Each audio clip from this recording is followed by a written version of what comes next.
Rock and roll. Business Buzz. Business Buzz. Welcome, everybody, Welcome. to Business Buzz.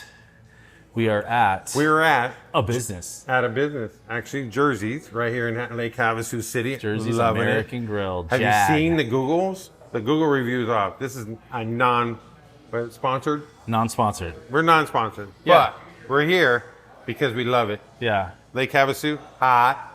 It's very hot, man. The summer, as soon as it hits like, I don't know, mid-June, it starts getting risky. It's like, is it going to be 110 today or not? And then now we're in July. End Inside. of July. We're in at the end of July with cold cocktails. Cheers. Cheers to that. Cheers. Bye. Look at these things. These are awesome. Yep. Nothing like a hot day with a cold cocktail Nice in and an air colorful. conditioning building. Yep.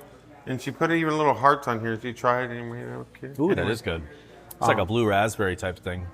Brr. Yeah, Havasu is tough because, once it gets over 110, really nothing makes it comfortable if you're outside. You got to be inside. I mean, they got misters, that's nice. Misters on the back patio, but as anybody who comes to Havasu knows, man, once it hits 110 plus, it becomes just not comfortable. Trust me, I've been in canopies. I've DJ'd outside in this weather, and I've lost some weight, like 10 pounds this summer so far. So yeah. I mean, unless your feet are I don't see it.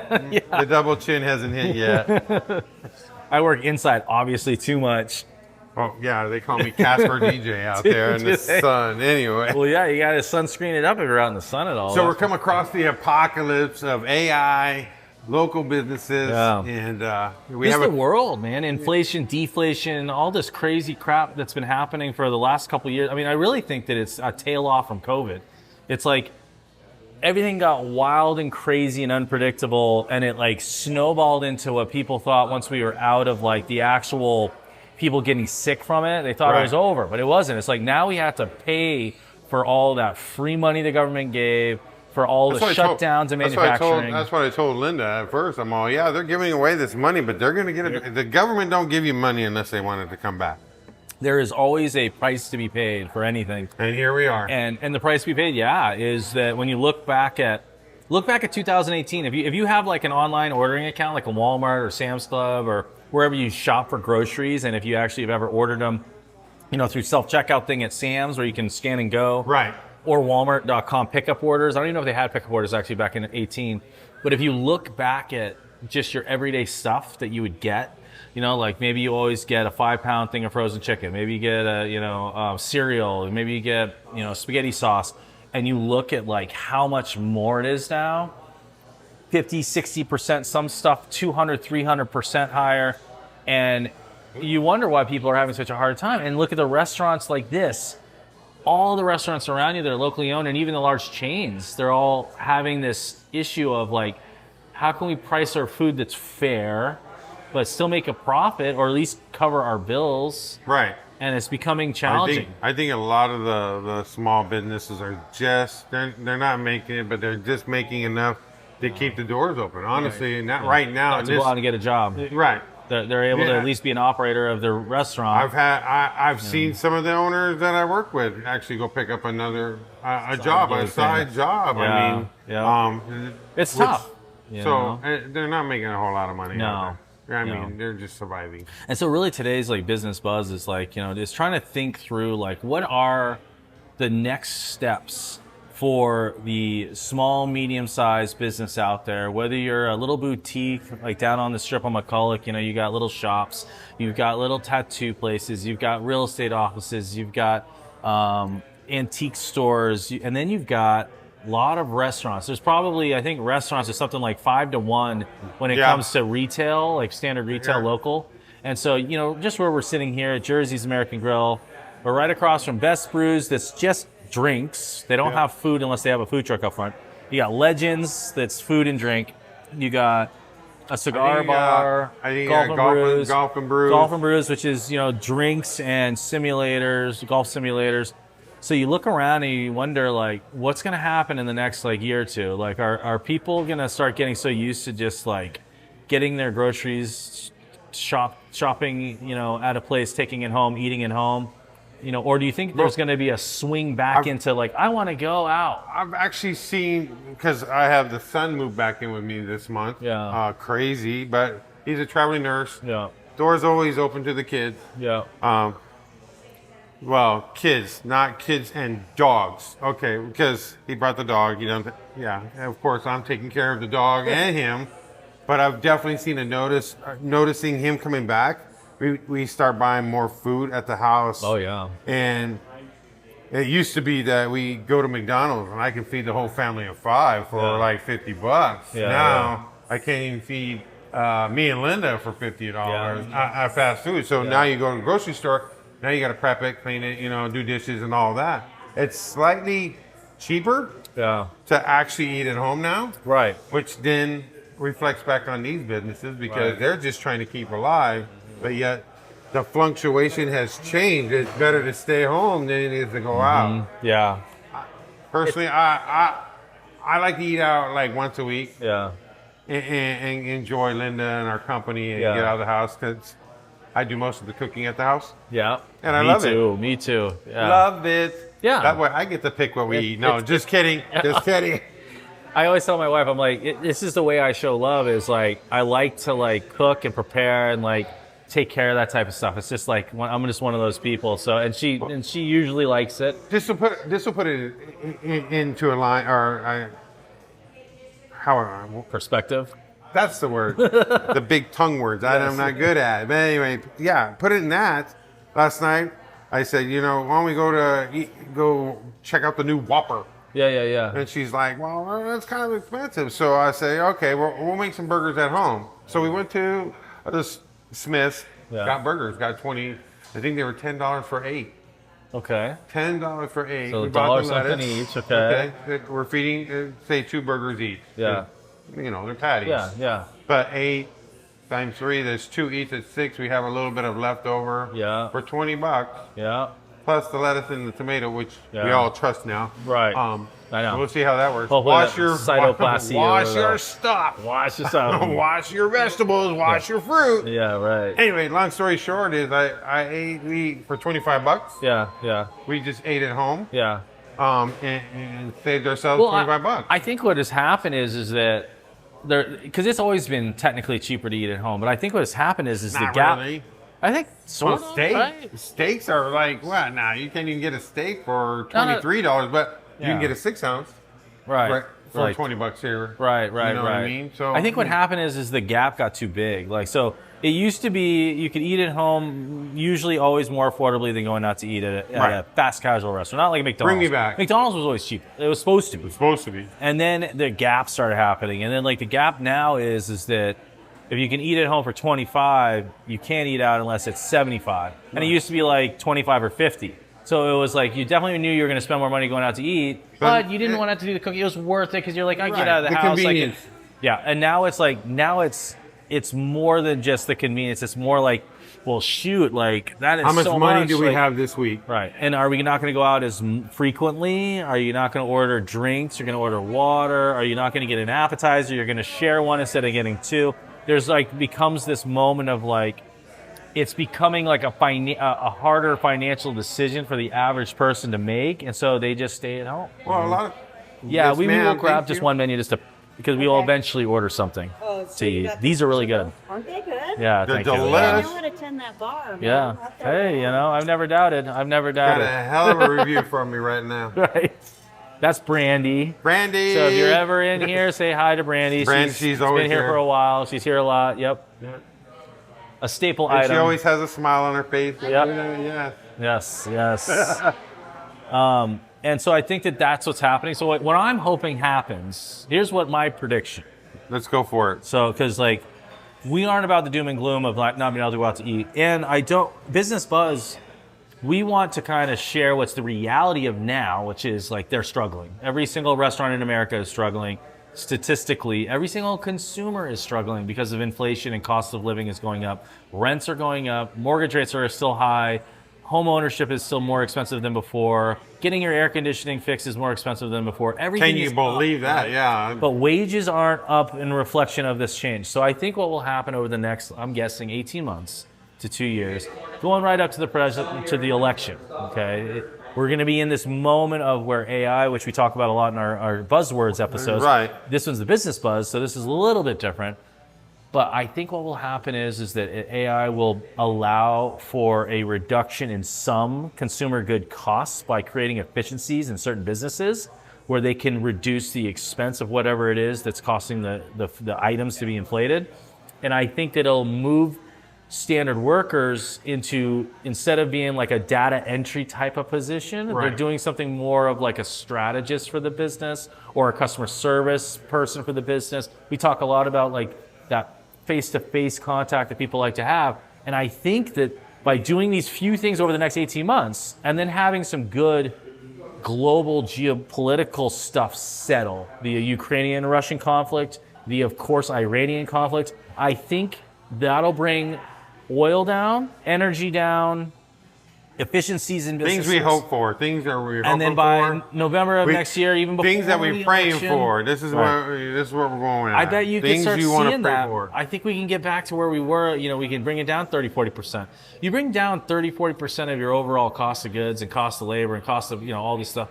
I think that we can start having this world where we can start going out more frequently again, and businesses, like, you might lose your job at the Amazon warehouse because a robot's there, but now you got a job working at a locally owned restaurant, running a restaurant and helping expand it because people still like that face-to-face. And now all of a sudden you're doing something that you might like a lot better than moving boxes around. And you can, and because the cost of going out to eat and the cost of goods is lower, you can afford it. You don't have to make $28 in an Amazon warehouse. You can make $22 at a restaurant. This is what it leads me to. And you can get as much. This is what it leads me to. Behind all the BS and bullshit, and yes, we all know we're hurting. But behind that is, what's going to make me come to your restaurant? What's going to make me spend the money to come to it? And here we are. Yeah, let's flip it into that now. Yeah. You know, how are restaurants telling their story? Right. How are they telling their story? Are they telling their story? Are they? Or are they? Yeah. Most of the time they're not, and it's not the owner's fault by far. I mean, they have so much going on. They're trying to keep money in their pocket and being able to pay their employees, but money in their employees' pockets a lot of times more than theirs. You know, a lot of small restaurants is like, they, a lot of times their margins are so small. Like, I remember, I think the statistic is like 3% is the expected profit at the end of a year, and that's if the owner is an operator and they're paying themselves a fair wage, to be operating.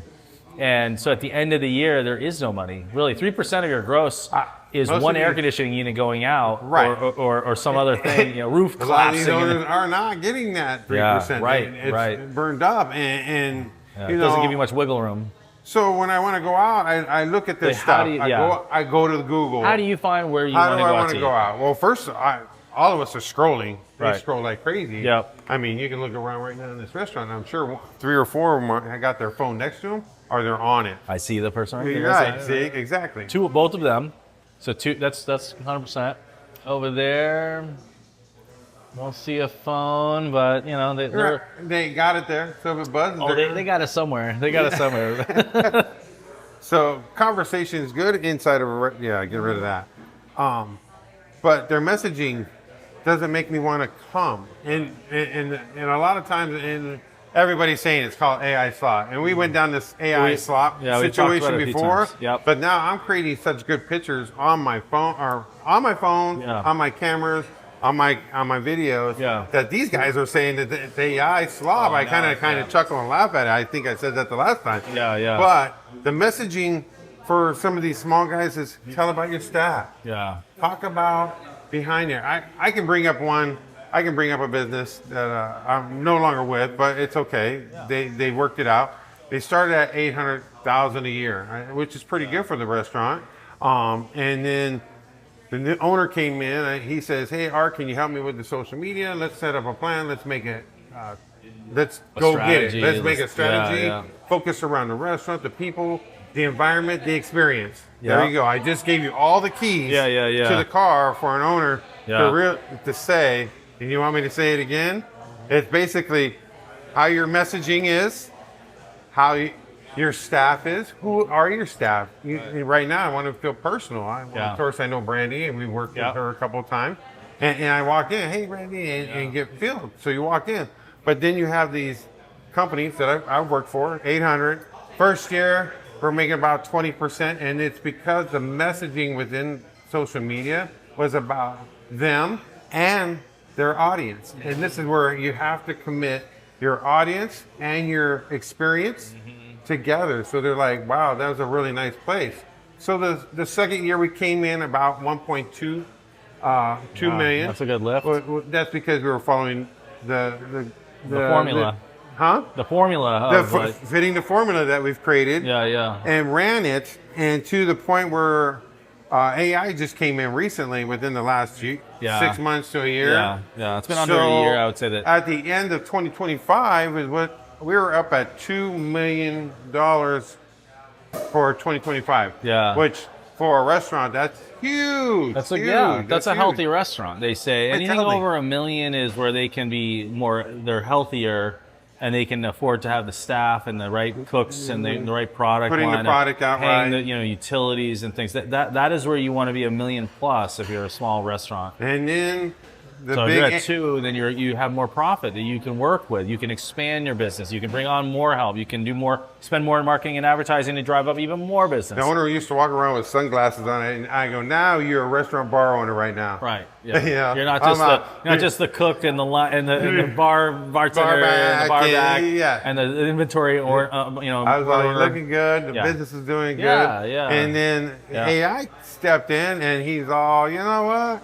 Maybe I don't need a person. I don't need a person helping me guide what I'm doing, as in the experience, the people, and the food. Right. Maybe I'll just let AI take over, and I'll give it to this 27-year-old, and she's going to handle it. Now, I don't see any of their stuff where I was seeing a lot of their stuff. Now I don't see any of it. Not to pounce them, but it just goes to show you once you switch the method of how you're presenting yourself on social media or in the local business itself, you're going to lose clientele. And that gave me a good thought on the why this happens, and it just got super clear in my head. Oh my God, that's the why. Okay. The reason why is because AI. Before you even say AI, if you look at every business that you've ever dealt with in your career, my career, and you look at and there's been a lot. Okay, it is fair to say that 80% of them don't do marketing right. They don't do social media right. They don't do advertising right. It's because they want to focus on their business. Correct. They just don't know how to do it. So they're ignorant in a sense, which means that they're just not educated on it. Right. So now that I just said that, the way AI works is it reads what's already out there.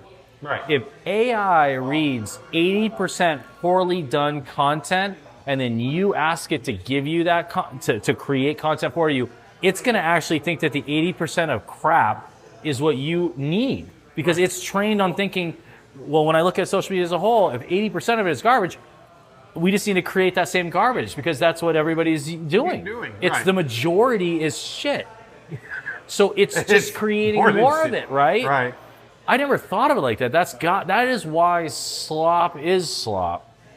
Because it is training off of shit. It's training off the worst posts. It's training because it's what's out there. It has to. It's like taking an AI model and telling it to learn, like a really poorly written book, and everything is spelt wrong, and that's all it knows. It only knows this. It's going to spell things wrong. It's going to say things incorrectly. It's depending on the program, because I've worked with the cheap programs, and I work with the expensive ones. Yeah. The cheaper ones are going to give you spelt wrong. Right. The pictures are going to look like your ChatGPT would be one of the lower end ones. Yeah. But it's free. I don't have to pay somebody to do it. Right. But you lose the person within it. Yeah. The machine's not going to pick and choose your audience. Right. It's just going to give you it's a worker. It's going to give you what you want, but not have any connection to your audience, your employees, or anything else around you. Right. And it's going to base everything off of the majority of other information it already has. Right. It's going to base it off of everything it has, which it's already scraped, all these poorly done ones. It's going to just think that is the standard. And so I think that is a big differentiator, like what you're talking about, is now all of a sudden you have a business that which was successful at the point of separation. Right. It was successful. It had gone from not generating enough revenue to generating enough revenue, and a new technology comes out that they're then convinced, we don't need to have this expense. We could just replace that expense with this technology. With this free app. and it'll be fine. And instead, it didn't even learn about how you had been successful. The AI didn't learn. They didn't teach that AI what worked in the past. All they did is said, that's the key. Go ahead, and it's just looking at the majority that does it wrong. And it says, okay, well, based on everything I'm seeing out there, we know it's wrong, but it doesn't know it's wrong. Right. It's just seeing out there, and it's like, okay, I'll give you the same stuff that I've been giving to all these other ones that are asking the same thing. We'll use the sketchy-looking font, the chalk-looking italicized stuff. We'll do the bold. We'll do too much drop shadowing. We'll do weird textures behind stuff. What I see the most is that people that are using it, and maybe they don't understand, 30% of your posts are less than more wording, because AI will throw the whole thing is wording, and you have a slight little picture, which social media doesn't like it. No, it doesn't like it, and it's the audience doesn't like it. Nope, because you should leave. There's a difference between an ad and social content. Social content is supposed to be social. It's supposed to be like a picture of this drink, right? Tell or the story someone through sipping imagery. on it. Yep. Tell the story through the images or the video. Don't tell it through the actual text. They should read it. That's where you're going to get your audience to click on. That's how I'm going to read your audience in your business, because now they clicked on it. I got some minutes out of them. This is the content they like. Now, don't get me wrong. They're not going to hit the like button as much as they used to. Everybody used to hit the like button. I think I just had a video go out. 72,000 people saw it. Only 4 people liked it. Isn't that crazy? Isn't that crazy how that worked out? I was like, wow. But people were watching it, which triggered the algorithm. In my head, I'm like, okay, I don't need the likes. I just got the business out there. 72,000 people just saw this. And either they stopped for a minute, because I think this is the analytics. We go on the backside, the human part of it. Go back. I got everybody at 72 to stick with me for 7 seconds. That was my main goal right there. Because now not only did I get the click, I got the algorithm to see that my stuff is going out of completion. And I've learned the audience at the same time. I think the like thing is actually just comes down to just a change in the way that people are consuming the content. They're watching it, but just that it sounds funny because it's almost laziness. Instead of them clicking the like, they just want to spin to the next one. But they watched it. It's like human attention issues. Like their attention span is short. They watched enough of it, or they got what they wanted out of it. Maybe they clicked and they stopped and read it. Yeah, maybe that too. And then they to show to more people. So I think that the true measurement of social is like, you want to look at the metrics, you want to understand them. Video completion ratio, yes. Must have. Reactions are great, but they're not the most important. It's how many people saw it, how many people watched it if it's a video. Everybody talks about this clickbait. It actually exists. Clickbait is actually existable. I mean, I've actually played with clickbait. So you make a video that's 8 seconds. 100%. And then you make a video that's 17 seconds. Now, if you can get them to go through half of that, the algorithm goes, everybody liked that video, and now you get booted up a little bit more. I mean, you had a really good example of the non-followers to the followers on a ratio thing. I couldn't believe that, because I actually pushed for a non-follower as it's a campaign. I want the people that didn't see us or know about us. But I want that to be a little higher than my followers. My followers saw it. But when you get a ratio that's uneven, where all the followers it's all about it's all about discovery. I mean, it's the one thing that a customer can say to a business that is probably the biggest stab to the heart is, I didn't even know you were here. I've been here 15 years, and now you're just knowing about me. And it was that content I saw on my social media that actually got me to come in here. We're here sitting at Jersey's American Grill. We're right on McCulloch, and so it's an extremely visible street. But here's the problem with where this is. We're right at an intersection. And because of the intersection where you have a stop sign on one side, you have pedestrians that can walk, people's attention is actually paying attention to the traffic. Because they don't want to hit a car, they don't want to hit a person. So they're in this mode that even though someone's lived here for a couple of years, they'll come in here still to this day and be like, I didn't even know you were here until someone told me, or I saw you on social media. Honestly, this place stands out on the boulevard. I mean, you have umbrellas, you misters. You got the awnings. I mean, literally, you can go outside, have a cocktail, watch people out in the evening. First Fridays are really fun here. So if you guys here on First Fridays in Lake Havasu, you got to stop in. I think they start back up, in November. Because it got too hot. It gets too hot, I can relate. But I think that's the thing. I think that if there's any takeaway from Business Buzz this week, the takeaway is, if you are a small business, you need to, if you have to, take a pen and paper, a voice note, a video, and just tell your entire story of how you got to where you were. Pick up the phone. And if you can get your other employees to do it, great. And take all of that information that you just spewed out. Literally just sit there and be like, okay, well, I graduated high school and this is what I started doing. I learned this, I did this, I did that, I read that. I found myself here. Tell your entire story. Blurt out as many details as you can. Take that information and then say, okay, now let's make little pieces of social media content based off this. You know, like cut it. You cut guys it into tiny little pieces. Create new pieces. Any teenager at 17 can cut a video for you, or every 27-year-old or whatever. And you'll find little quotes that you said during it, where you know maybe you said something like, the best decision I ever made was picking up the plumber's wrench with my dad. And you're a plumbing business, and that's the quote, and it's a picture of you with your dad. Maybe it's an old picture. Like you don't have to have all this writing about the but story you have on to. it. No, you just need to document. Story. You just need to document so that you have a base. And I don't think a lot of businesses do that. They're so wrapped up in the race to selling the product. Yeah, you get they're the product or the more service. focused on They're worried about that. Right, but you can't sell a product if you don't have a customer. Write that in the quote book. And you got to say that again. You don't have a product if you don't have a customer. Correct. You just don't. You can't sell a service without your customer. So like you gotta start with a story, and the story will lead to a lot of things. And stories about people lead to other people because we're all intertwined, which kind of goes back to my series I was trying to kick up called Threads, which is we're all in the fabric of life. Every single one of us is a thread in this big ass fabric. Yes. And it's amazing how related Look people at you drinking. are. That must be really good. I'm just slow to drink. That's all right. You're talking a lot to me. It's good. So I think I have a lot to say today. That's right. I'm on a mission. So it's finding what thread you are, identifying your thread story, and your thread is going to be going through other people's lives too.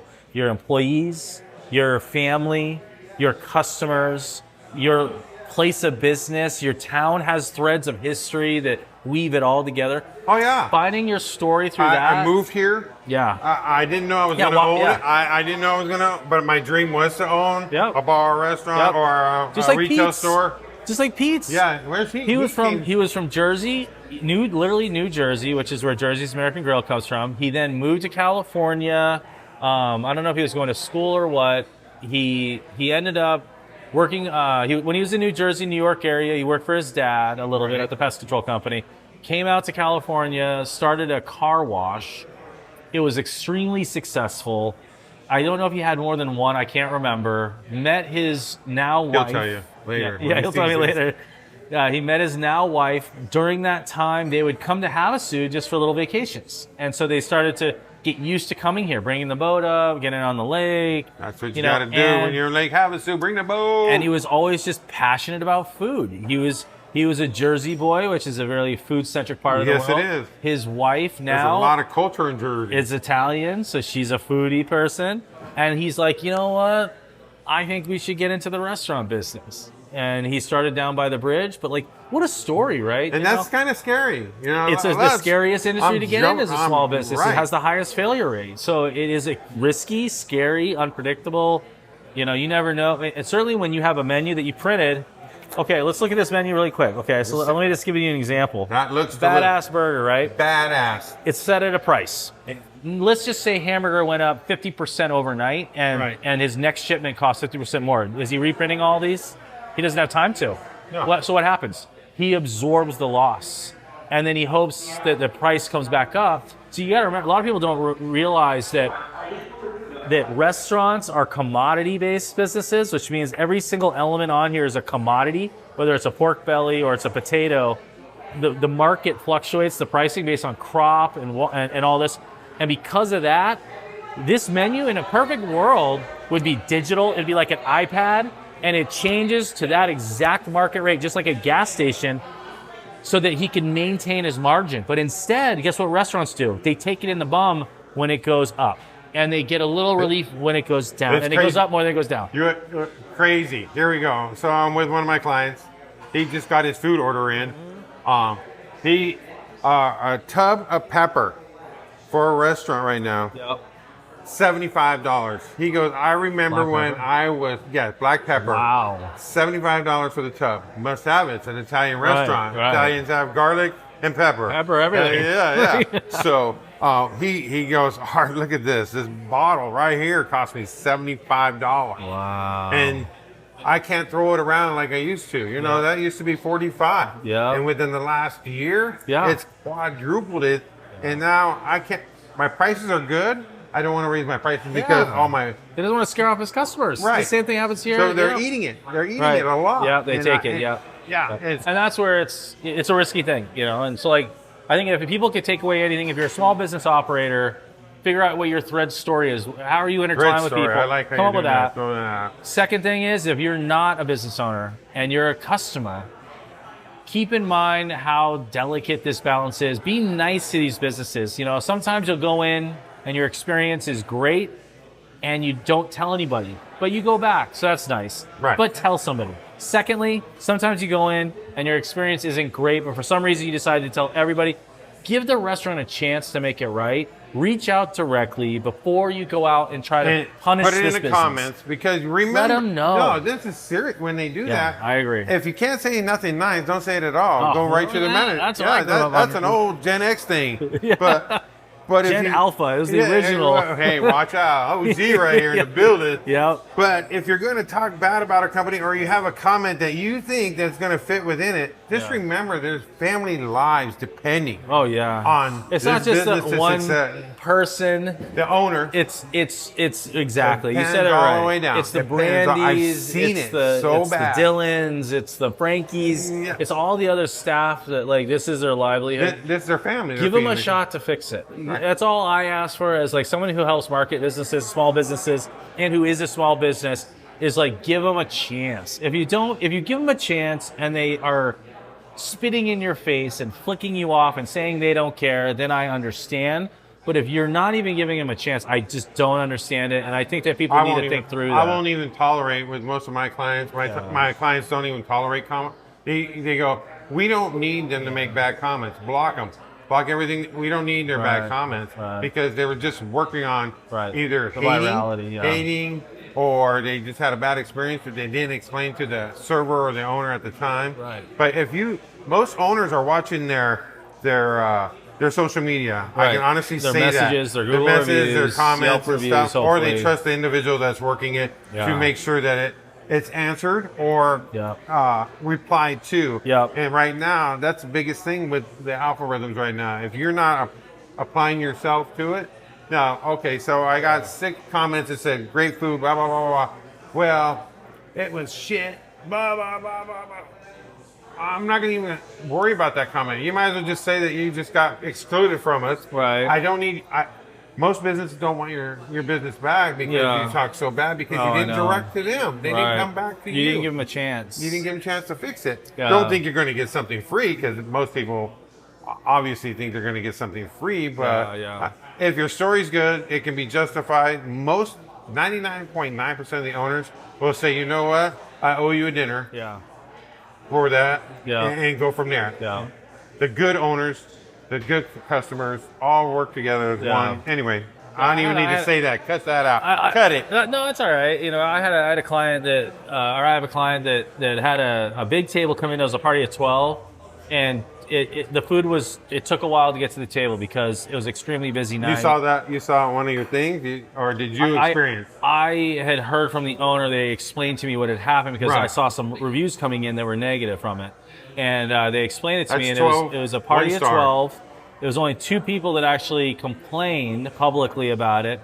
They called to complain after, so they called next day. They stirred up everybody. And a manager did the right thing and said, "Oh, you were part of that party at 12. You know, who are you with? Oh, I was with my wife." And like, hey, let us give you a $200 credit for you and your wife or whoever you brought in to come back and give us another shot. That's a lot. It is a lot. A lot for. And they said, "Well, we want to book a reservation right now for our party at 12 to come back next weekend, and you can pay for everybody." And so they said, "Well, no, we can't do that, you know, but we were happy to give you 2." See how greed jumped in with the 200, which and you don't hear too many restaurants or businesses giving $200. No, they don't. So they had a justified complaint. Yep. He saw it. Yep. He knew of it. So they ended up. He tried to fix it. They got, I think, 4. And they got greedy. They got 4 1-star reviews. 2 were from the same person. They just created a new Gmail, and ended up one of them. That? The one with the no face on it? Yep, and then 2 other ones. So they obviously talked to one other person in the party to do it.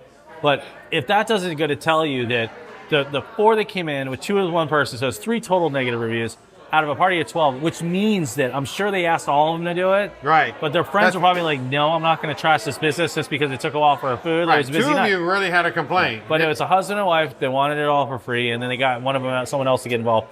It just hurts everybody that works there. And there's people there that have new babies at home, new families, older families that's their retirement, is they're working this side gig, Right. and they're still serving tables at 60 years old, and people got and they got no tax on tips. They're like going for it. Yeah, so I think that's a good takeaway. Okay. Tell your story as a restaurant. If you're a customer, give them a chance. Give them a big chance. And then my prediction is when it comes up to within the next 12 to 18 months, I think prices will start coming back down. I think that people will start finding a reason to go out more. We're praying for it. We're hoping for that. I think that things will start cooling. See, he says it. And that's what we hope. And that way, you get people that survive and thrive as small business operators. And also, we need that so that people, when they're graduating high school and college, they can go into a business that's going to work. Right. You don't want these people to get out of college, which is right now we're at the highest rate of college grad unemployment in the history of America. More people right now are sitting on a degree without a job than in the history. And we're seeing the highest aged people out of college still living at home. So those 2 things obviously are tied together in the sense that they can't find jobs. Well, if you can't find a job, you create a job. That's entrepreneurship. Right. But you can't go create a job or a business if there's a horrible market in opening businesses, which is high inflation, high cost of business, and low consumer spending ability. It's not going to work. So I think that we need this world to kind of turn back around. I'm hoping by next year it is. And then we have an environment where people graduate college, they got a little bit of skills from college. They're like, I'm going to open up a plumbing business, an electrical business. I'm going to open up a restaurant. I'm going to open up a bar. I'm going to open up a golf simulator business. And you're going to get that kind of interest back. That's my hope and prediction in the whole thing. I wanted to shoot out. I don't know. You can cut it at this time, but that's all right. We've been talking with each other, and we want to find some local businesses that need a little help. Yep. Everybody needs a little help, but this is what I mean by a little help. We come in. We're going to do the math that we do, our little system that we do with the company itself, but. Is everything connected? I'm really fine on connection. Your Facebook is connected to your Instagram. Your Instagram and Facebook are connected to your Google your TikTok. And your website. And your website. Yep, everything's so together. Everything flows. You need a flow. If one piece is off, you're not getting where you want. Yeah. And a lot of times what I do is I use TikTok as my balancer. Mm-hmm. Say I do a video or an ad or whatever. I kind of throw it at an opposite side of an algorithm. Yeah. I want to see what it does over there. If it needs to be tweaked, the AI that I have working for me, I can throw it in and say, what happened to this? Why did I get 500 views? This is the only reason why I use AI. I don't use AI on anything else. Yeah. I don't like it. Yeah. I'm more of a hands-on kind of guy, personal. Yeah. But where was I going? So basically, we're gonna look to see if we can work with a business to help them understand like all the different channels, manage under one roof. You are using TikTok to test what works there, it doesn't work, so then you can spit it back on Instagram, I'm guessing. Right. I spit it back on the bigger formats. Yeah. And if I can pull it again and have good numbers, I know it's going to work really good on the others. Yeah. Which, once those numbers hit, why not throw a few dollars at it for the month? And make it work. Always put your paid ad dollars behind organic, already working content. Yeah. Don't just throw money at something that you don't know it's working. Yeah. I think that's all we got to say about that. Yeah. And if you stayed to the end of this podcast, which we're going to hint in the beginning of the podcast, we're looking at possibly doing the 3 business thing. Three businesses in 3 different towns. So we're looking for a Bullhead business, a Havasu business, and a Kingman business. If you want to see what it's like to have the Steve and Art marketing machine work inside of your business for 90 days, right? We said 90 days. You got to give us 90 days. 90 days It'll be on a plan that we both are looking at is probably around $1,000 a month is normally what it would cost, because we're really going to put a lot of a gumption behind it because we want to make a big impact. At the end of the 90 days, if you feel that you didn't get $1,000 per month in value out or more than that, then we part ways. We say, hey, we tried. We tried. You don't owe us anything? Nope. It's not. If it's working, it's generating interest in business for you, then you can stay on, of course, but then you're going to get billed like a normal client, but we'll continue to push those same results month in, month out. People do need to remember that when we start working with clients, both of us, this is what happens. Now, to the rocket. All these J curves and S curves, all these curves, they can't stay going up forever. Look at that. So, oh, wow. Wow. Sorry. Oh, it's like someone owns it. That's like a military. I thought it was a military one. Has a gun on the top and everything. I was like, yeah. Sorry, we just saw H1 Hummer. Military. OG Hummer. Yeah, that was cool. Anyway. So when your numbers go skyrocketing up and you're going up at 500%, 3,000%, they're not going to continue to go up 1,000% every single month. But what we will do is get you up into a level where you should be in the market. You should be at a certain market and getting a certain percentage of the audience. Everything's working. Then we know we're doing good, and we've gotten you from where you were to where you are, and then we play just the market. You're going to have ups and you're going to have downs because you're now at the top of your audience tree. That's because we're learning the audience. Get it, guys. But that 3 months is like this. No matter what. We're going to take it to 0 to hero. Yeah, it happens every single time, and it's just the way that it works does. when you change. But it does level out. It levels out and it goes up and down based on the season and the competitive nature of everything, but you're going to be at a different level that you've never been at before. Like, we know it. That's why we're willing to do this for free. Right. Is that we know that you're going to get results that you've never seen before. We want to help. We want to help those businesses that are struggling. We know it's tough out there. I've always been a community guy. I've always been a small business guy. And to be honest with you, I think there's a couple small businesses out there that want it and don't know how to acquire it. And then have someone help them, show them where we're at. Now, we're going to show them, this is where we're at, this is how we're doing. You're going to get the reports and everything else. At that point, you can take the keys from us and do it on your own. Or you keep us on. Keep us on. And comment, if you're watching and you own the business, just comment the business on here. So business pages, I don't think, can comment themselves. I can't remember what our comments on to be. I think you have to be an individual. It has to be an owner. And you just tag the business in the tag, and we'll take in the comments. So we'll pick one. We'll look at you and see if one you from need each help. city, so we can share the love and make it happen. So so it'll be fun. So if you watch the end of the video, you are a lucky person to be able to get even into an employee can tell their manager. Have them just tag the page. Tag the page. It can't hurt to try. It can't hurt to try it. Yep. Cool. Okay, that concludes the Business Buzz. Now we're going to eat. Let's eat. We're shutting these off. All right. Peace.